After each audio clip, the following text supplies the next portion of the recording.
Hello friends, आज का video lecture हम दो क्वेश्चन के सॉल्यूशन के लिए बना रहे हैं जो स्टूडेंट को द्वारा भेजा गया है। सबसे पहला क्वेश्चन है, so that the language L is a to power m b to power n such that m is not equal to n is not regular. कहता है कि अगर एक लैंग्वेज है जिसमें a टू पावर m और b to power n, इसका मतलब है कि सिग्मा यहाँ पर ए बी है, हमारे लैंग्वेज के अल्फ़ाबेट ए बी है, और m और n को इंटीजर वैल्यू होगा जिसके आधार पर हमको लैंग्वेज बनाना है। अब ज़रा सा सोचिए कि अगर हम यहाँ इस प्रॉब्लम में थोड़ा सा चेंज करें, m and n is equal greater than और इक्वल टू 0, तो इसके लिए जो हम लैंग्वेज बनाएंगे वो लैंग्वेज कैसा होगा?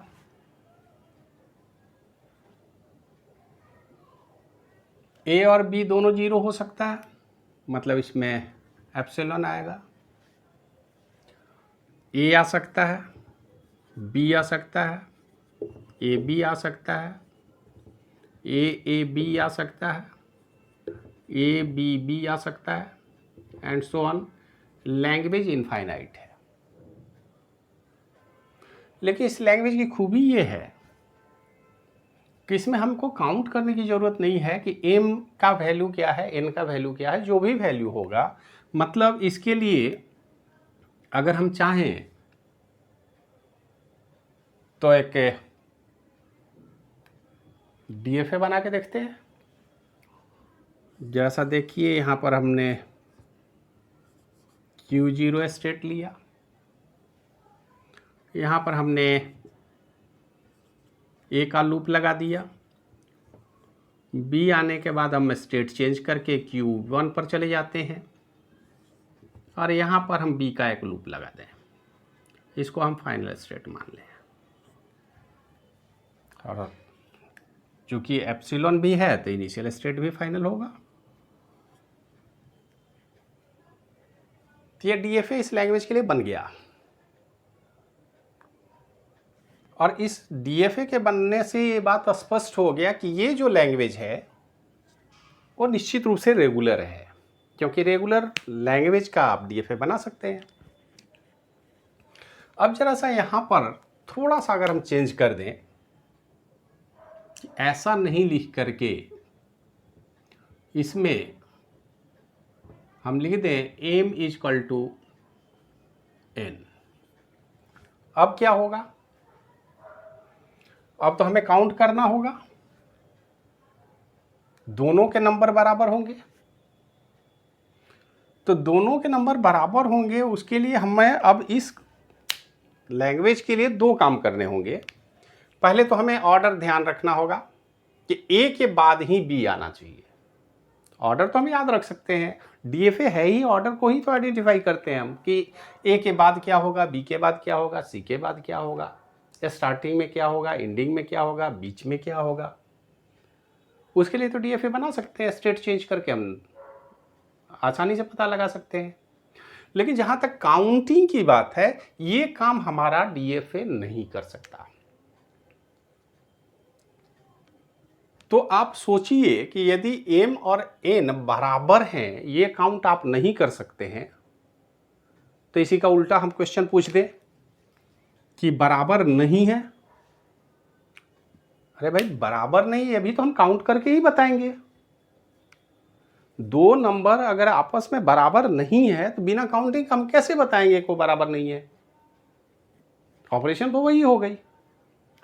तो किसी भी सूरत में m is equal to n हो या m is not equal to n हो, ये दोनों ही लैंग्वेज निश्चित रूप से रेगुलर लैंग्वेज नहीं हो सकते, क्योंकि काउंटिंग में बराबर हैं तब भी हमको काउंट करना पड़ेगा, नहीं है तब भी हमको काउंट करना होगा। और काउंटिंग हमें नहीं आती, रेगुलर लैंग्वेज में काउंटिंग करने नहीं आता। हाँ, ऑर्डर याद रख सकते हैं हम कि पहले के बाद दूसरा होगा, दूसरे के बाद तीसरा होगा।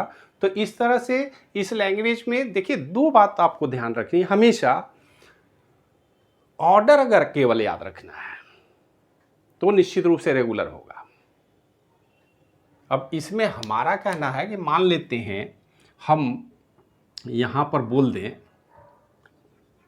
m इक्वल टू 1000 और n इज इक्वल टू 500, कोई दिक्कत नहीं, हम काउंट कर लेंगे।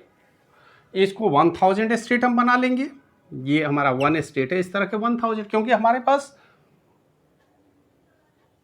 एकदम फिक्स काउंटिंग है 1000 स्टेट, 1000 हम लगाएंगे। तो उसके बाद n 5000 है तो 5000 b के लिए स्टेट लगा देंगे। हम काउंटिंग नहीं कर पा रहे हैं, लेकिन अगर फिक्स हो, लिमिट हो, फाइनाइट स्टेट हो, डीएफए क्या है, डिटरमिनिस्टिक फाइनाइट ऑटोमेटा, तो फाइनाइट काउंटिंग हम कर सकते हैं। वो 1,00,000 है कि 1,000 है कि 100 है कि 1 है, कोई फर्क नहीं पड़ता। फाइनाइट काउंटिंग हमें आती है, इनफाइनाइट काउंटिंग हम नहीं कर सकते। तो आप आसानी से समझ सकते हैं कि ये लैंग्वेज क्यों हमारा रेगुलर नहीं है, क्योंकि इसमें काउंटिंग करनी है जो हमें नहीं आती, हमारे डीएफए को नहीं आती। हमें नहीं आती कहने का मतलब हमारे डीएफए को ये काम करना नहीं आता। तो ये काम हम पीडीए से कर सकते हैं, पीडीए हम बनाएंगे। अगर इक्वल है तो ठीक है, नहीं है तब भी हमको पता चल जाएगा कि भाई इक्वल तो नहीं है। तो ये पहले प्रॉब्लम का सॉल्यूशन है। जब भी कोई प्रॉब्लम हो आप अपने लॉजिक से देखिएगा। हमें पता है ऑर्डर हम लगा सकते हैं, फाइनाइट काउंटिंग हम कर सकते हैं, इनफाइनाइट काउंटिंग भी हम नहीं कर सकते।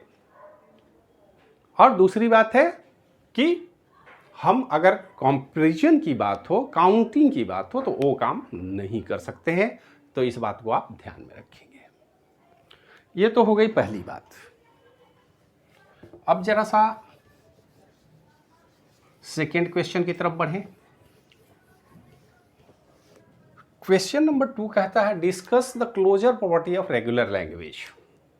सबसे पहली बात होती है क्लोजर प्रॉपर्टी है क्या। तो इसको आसानी से समझा जा सकता है। जरा सा देखिए, मान लेते हैं एक यूनिवर्सल सेट हमने लिया, और ये जो यूनिवर्सल सेट है ये इंटीजर का है, इंटीजर नंबर का एक सेट है। यूनिवर्सल सेट कहने का मतलब क्या होगा, इसके रेंज की अगर हम बात करें तो -∞ टू +∞। इसमें हर वो कंप्लीट वैल्यू पॉजिटिव हो या निगेटिव हो, हर नंबर आएगा। इंटीजर सेट में तो आता ही है +, -, +5, -5, +10, -10, 0, ये सारे नंबर आ जाएंगे। तो इंटीजर का अगर यूनिवर्सल सेट है तो वो एग्जिस्ट करने वाले हर इंटीजर इस सेट के मेंबर होंगे। बात समझ में आई। अब सवाल होता है कि क्लोजर प्रॉपर्टी किसी वैल्यू का नहीं होता, किसी नंबर का नहीं होता। क्लोजर प्रॉपर्टी नंबर और उसके साथ यूज किए गए ऑपरेटर पर डिपेंड करता है। जैसे मान लेते हैं इसमें से दो नंबर हम ले लें कोई भी, I0, I1। इस I0 और I1 को एक ऑपरेटर के साथ हम जोड़े। ऑपरेटर मान लेते हैं हमारा प्लस, अरिथमेटिक ऑपरेटर है, तो कुछ ना कुछ रिजल्ट आएगा। मान लेते हो IN रिजल्ट आया। तो अगर दो इंटीजर नंबर पर कोई ऑपरेटर को ऑपरेट किया जाए तो रिजल्ट जो आएगा क्या वो इसी मेंबर का सदस्य है। अब सीधी सी बात है, जब हम इंटीजर की बात करते हैं और ये यूनिवर्सल सेट है तो निश्चित रूप से इंटीजर है तो इंटीजर का ही मेंबर होगा। इसका मतलब ये स्पष्ट करता है, हम वैसा बोल सकते हैं कि कोई भी दो नंबर एडिशन के अगेंस्ट क्लोज्ड होता है। अगर हम एडिशन की जगह पर सब्ट्रैक्शन लगा दें तो I0 - I1 आप कोई भी वैल्यू मान लेते हैं, i0 में हमने लिया 5 और इस यहाँ ले लिया 10, रिजल्ट क्या होगा? -5। Is this number is the member of this family? Answer is yes. Minus भी हमारे इंटीजर फैमिली का ही मेंबर है और यूनिवर्सल सेट तो उसी मेंबर का होगा। इसका मतलब है कि एडिशन के साथ साथ सब्ट्रैक्शन भी क्लोज्ड है। Integer with subtraction, integer with multiplication कर दे तो क्या होगा? दो इंटीजर नंबर को अगर हम मल्टीप्लाई करते हैं तो इनका रिजल्ट जो आएगा क्या वो इंटीजर ही होगा, निश्चित रूप से हम कह सकते हैं। तो इसका मतलब है कि इंटीजर एडिशन में, सब्ट्रैक्शन में या मल्टीप्लिकेशन में क्लोज्ड होता है। यही है क्लोजर प्रॉपर्टी। अब जरा सा देखिए, अब एक ऑपरेशन और है जिसके विषय में हम बात करें, ये operator arithmetic operator division.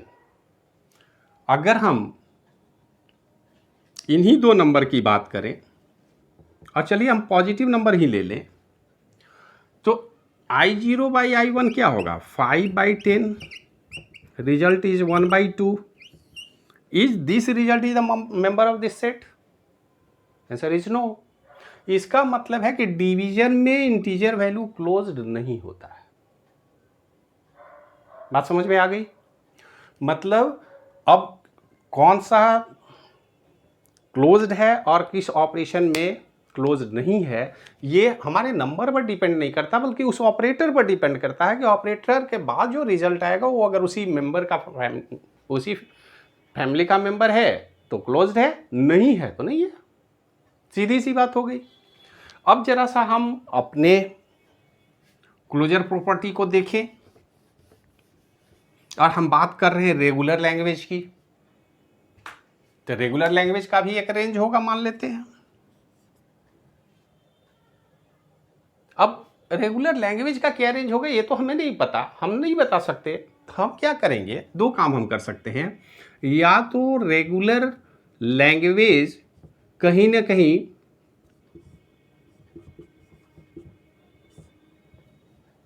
DFA के द्वारा बनाया जाएगा, उसके लिए हम फाइनाइट ऑटोमेटा बना लें, या नहीं तो फिर रेगुलर ग्रामर की हम बात करें, कोई ग्रामर होगा जो रेगुलर लैंग्वेज जनरेट करेगा, या नहीं तो फिर रेगुलर एक्सप्रेशन की हम बात करें। ये तीन में से कोई भी रेगुलर लैंग्वेज को डिनोट करने के लिए काफ़ी है।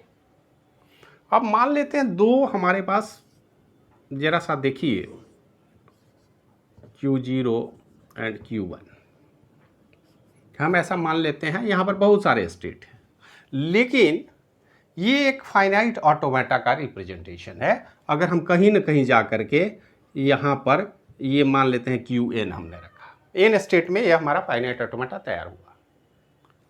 एक दूसरा भी फाइनाइट ऑटोमेटा हमने बनाया, क्योंकि जब भी हमको देखना होगा तो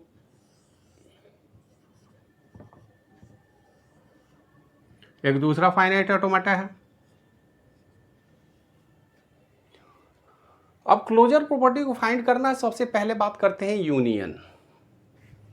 तो यूनियन में हम क्या करेंगे, एक नया हम Q स्टेट बना लें और उसको एप्सिलॉन मूव लेकर के हम यहां चले जाएं। क्या हम ऐसा कर सकते हैं?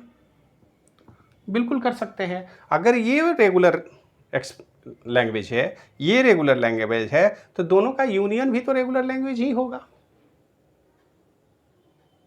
इसका मतलब है, एक बात स्पष्ट रूप से समझिए कि जितने भी ऑपरेशन परफॉर्म किए जाएंगे रेगुलर लैंग्वेज के ऊपर, वो सारे क्लोज्ड होंगे except infinite union. Infinite union में हम नहीं कर सकते हैं, अदरवाइज हर परिस्थिति में आप, अगर रेगुलर लैंग्वेज की बात है तो आप सीधे आंख बंद करके बोल सकते हैं कि ये हर परिस्थिति में क्लोजर प्रॉपर्टी को सेटिस्फाई करता है। चाहे रेगुलर लैंग्वेज का यूनियन करें, चाहे कॉन्केटनेशन करें, चाहे क्लोजर प्रॉपर्टी की बात हो, कॉम्प्लीमेंटेशन की बात हो, इंटरसेक्शन की बात हो, डिफरेंस की बात हो, रिवर्स की बात, हर ऑपरेशन में ये क्लोज्ड होते हैं। ये तो स्पष्ट रूप से आप याद रखें और ज़्यादा आपको कंफ्यूज नहीं होना था है। अगर इनफाइनाइट यूनियन की बात हो, अगर हम बोले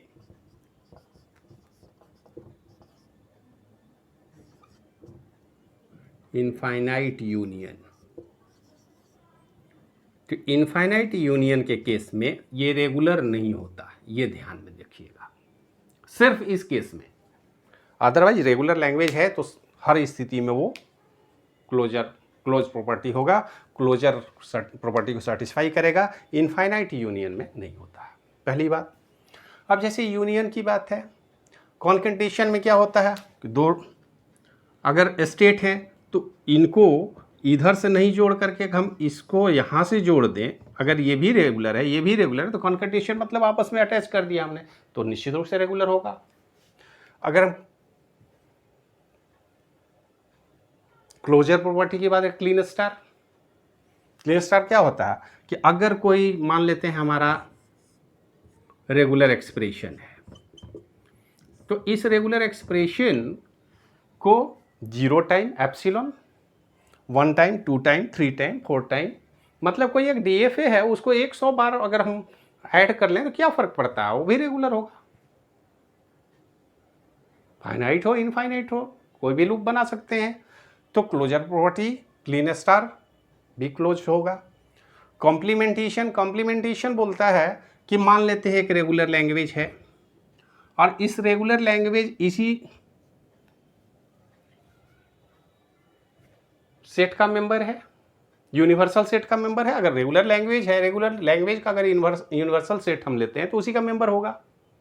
और इसके कॉम्प्लीमेंटेशन का मतलब क्या हुआ कि जो भी यूनिवर्सल लैंग्वेज है, आप इस लैंग्वेज को ये स्टार से हम दिखा दें, तो इसमें से अगर हम अपने लैंग्वेज को निकाल दें, मतलब इसमें बहुत सारे लैंग्वेज है, उसमें एक हमारा लैंग्वेज है, तो उसके कॉम्प्लीमेंट मतलब उसको छोड़ के बाकी सब निश्चित रूप से रेगुलर होंगे। इंटरसेक्शन, दो रेगुलर लैंग्वेज जो कॉमन यूनिट है, अगर रेगुलर है तो उनके कॉमन यूनिट को भी तो हम आसानी से कर सकते हैं। यहाँ पर हमने आपको दिखाया कि मान लेते हैं L1 और L2 है, तो L1 बार क्या होगा, L1 के बाद का जो भी प्रॉपर्टी है और माइनस L2, और दोनों का यूनियन करेंगे तो वो भी निश्चित रूप से रेगुलर लैंग्वेज ही होगा। दो अगर लैंग्वेज है, दोनों का डिफरेंस क्या है, इंटरसेक्शन को निकाल लिए, बाकी जो बचा वो डिफरेंस है। तो इस तरह से आप डिफरेंस कर लें, रिवर्स कर दें। अगर कोई रेगुलर लैंग्वेज है इसका मेंबर, तो उसका रिवर्स मतलब उसका कॉम्प्लीमेंट। अगर A B star regular language है तो इसका रिवर्स का मतलब होता है बी ए स्टार। आप कर लें, अगर हम उलट दिए स्ट्रिंग को तो क्या फर्क पड़ता है, रेगुलर तो रेगुलर रहेगा। तो इस तरह से आप एक बात ध्यान में रखें कि रेगुलर लैंग्वेज की बात अगर हो तो आप बिना कुछ सोचे समझे, एक्सेप्ट इनफाइनाइट यूनियन, हर ऑपरेशन में रेगुलर लैंग्वेज क्लोजर प्रॉपर्टी को सेटिस्फाई करता है, क्लोज्ड होता है। हाँ, CFL कॉन्टेक्स्ट फ्री लैंग्वेज की बात हो, CSL की बात हो, रिकर्सिव इन्यूमरेबल की बात हो, तो वहाँ पर थोड़ा हमको ध्यान रखना पड़ेगा, समझना पड़ेगा। लेकिन इसके लिए तो समझने की कोई बात ही नहीं है। आप अगर कोई भी ऑपरेशन दिया हुआ हो ये तो याद रखा जा सकता है, union, concatenation, closure property, complementation, intersection, difference, reverse, इनके विषय में सोचने की जरूरत नहीं है। हर स्थिति में रेगुलर लैंग्वेज क्लोजर प्रॉपर्टी को सेटिस्फाई करता है। तो आज की वीडियो में इतना ही, फिर आगे किसी नए प्रॉब्लम के साथ मिलते हैं। वीडियो देखने के लिए धन्यवाद।